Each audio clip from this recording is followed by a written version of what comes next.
Jhansi medical college परिसर में बने पुराने शव विच्छेदन गृह में कई नरकंकाल मिलने के बाद हड़कंप मच गया। पूर्व केंद्रीय मंत्री प्रदीप जैन आदित्य इस मामले में जांच कराकर दोषियों पर कार्रवाई की मांग को लेकर धरने पर बैठ गए। पूर्व मंत्री के साथ बड़ी संख्या में कांग्रेसी कार्यकर्ता भी पोस्टमार्टम हाउस के सामने धरने पर बैठ गए। धरने की जानकारी पर मेडिकल कॉलेज प्रशासन और पुलिस के अफसर मौके पर पहुंचे और धरना खत्म कराने का प्रयास किया। पूर्व केंद्रीय मंत्री प्रदीप जैन आदित्य ने कहा कि यहां एक नौजवान के शव को बुरी तरह से जानवर नोच रहे थे। स्मार्ट शहर के नाम पर सीसीटीवी लगे हैं, लेकिन यहां पर कोई कैमरा नहीं लगा। कूड़े के अंदर मानव कंकाल भेजे जा रहे थे। अंगों के साथ खिलवाड़ हुआ। इसकी सीबीआई जांच होनी चाहिए। ये भ्रष्टाचार और संवेदनहीनता का मामला है और सरकार को इस पर कार्रवाई करनी चाहिए।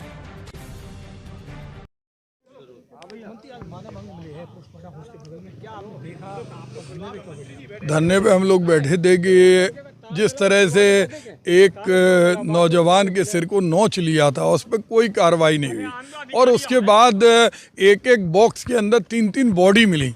पूरे शहर में स्मार्ट शहर के नाम पे सैकड़ों करोड़ के कैमरे लगे, लेकिन यहाँ एक सीसीटीवी कैमरा नहीं है, एक्सरे मशीन नहीं है, कोई चार्ट नहीं है कौन सा डॉक्टर कब पोस्टमार्टम करेगा। जिसका परिजन का देहांत हो जाता है वो घूमता रहता है फुटबॉल की तरह, फिर पुलिस लाइन जाएगा, फिर डॉक्टर के चक्कर काटेगा। तो ये जानकारी मिलना चाहिए। और सबसे दुर्भाग्यपूर्ण तो कि कूड़े के अंदर कुछ मानव कंकाल फेंके जा रहे थे। इसके बाकी अंग कहीं ना कहीं अंगों के साथ खिलवाड़ हुआ। इसकी सीबीआई जांच होना चाहिए और इसको सीज होना चाहिए जो मोर्चरी है, क्योंकि उसमें ताला लगा। इसको पुलिस जांच करे, रिपोर्ट लिखे। और झांसी के अंदर तो पहले कैंसर मशीन चली गई, कबाड़ में कोबाल्ट चली गई। तो ये कहीं ना कहीं बहुत बड़ा भ्रष्टाचार का मामला है, संवेदनहीनता का मामला है और इस पर सरकार को तत्काल कार्रवाई करना चाहिए। बहुत सारे अंग हैं, गिनती हमने नहीं की, खोपड़ी है, हड्डियां हैं, बहुत सारे अंग हैं। लगता है क्योंकि ये गहन जांच का विषय है और संवेदनाओं से जुड़ा विषय है। अगर ऐसा नहीं है तो प्रशासन क्यों नहीं आ रहा, क्यों नहीं इनको सीज कर रहे, क्यों नहीं इनको आगे जांच के लिए भेज रहे। कहीं ना कहीं इसमें घोर लापरवाही है और प्रशासन डरा हुआ है। हम लोग तो धरने पे बैठे थे कि पोस्टमार्टम के समय, जिस समय किसी का परिजन अंदर उसकी देह रहती है, अगर हिंदू होता है तो वो चाहता है कि सूर्यास्त के पहले देह मिल जाए, मुसलमान है तो वो चाहता है कि गुस्ल कराने के पहले सब इस अवस्था में मिल जाए, नोचा हुआ नहीं मिले। उसके लिए धरने पे बैठे थे और कोई आया नहीं अभी तक। कोई नहीं आया। हम वो तो कुंभकर्णी नींद में सोए, राम राज्य है, योगी राज्य है। हम लोग बैठे हैं, घोर लापरवाही, हम लोग बैठे हैं धरने में। जब तक इसका निपटारा नहीं होगा हम लोग यहाँ से नहीं जाएंगे। झांसी महारानी लक्ष्मीबाई मेडिकल कॉलेज के सीएमएस डॉक्टर सचिन महापौर, हॉस्पिटल प्रशासन पुरानी पोस्टमार्टम हाउस की सफाई करवा रहा है। झाड़ियों में कंकाल मिला, ये जांच का विषय है। जो उचित कार्यवाही है वो अमल में लाएंगे। जो दोषी पाए जाएंगे उन पर कार्यवाही करेंगे।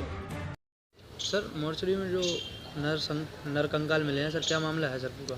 ये मामला ये है कि ये जो मोर्चरी जिसे आप कह रहे हैं, ये पहले पोस्टमार्टम हाउस हुआ करता था।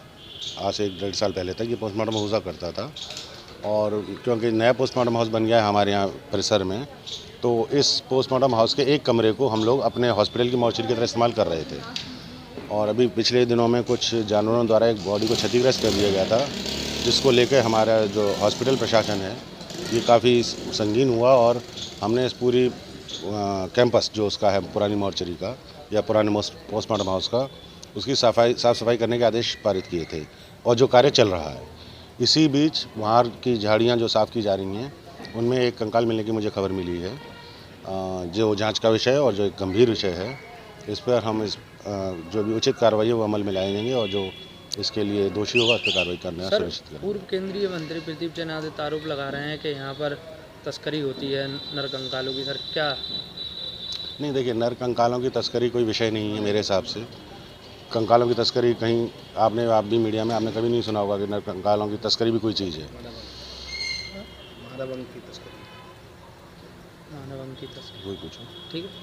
मानव अंग का देखिए तस्करी का यहाँ कोई औचित्य मेरे हिसाब से नहीं बनता है, क्योंकि मृत शरीरों के मानव अंगों का तस्करी का कोई औचित्य नहीं बनता है और ना ही हमारा अस्पताल इस चीज़ के लिए सुसज्जित है कि हम किसी अंग को यहाँ से ले जाके कहीं और उपलब्ध करा पाएँ। सर क्या कार्रवाई की जाएगी? सर क्या कार्रवाई की जाएगी सर? नहीं, कार्रवाई ये जांच करी जाएगी कि ये क्या जो मिला है ये कहाँ से आया, क्यों आया, कब से पड़ा हुआ है वहाँ पर, ये देखा जाएगा और इसके लिए जो भी निर्धारण होगा उसके हिसाब से कार्रवाई की जाएगी।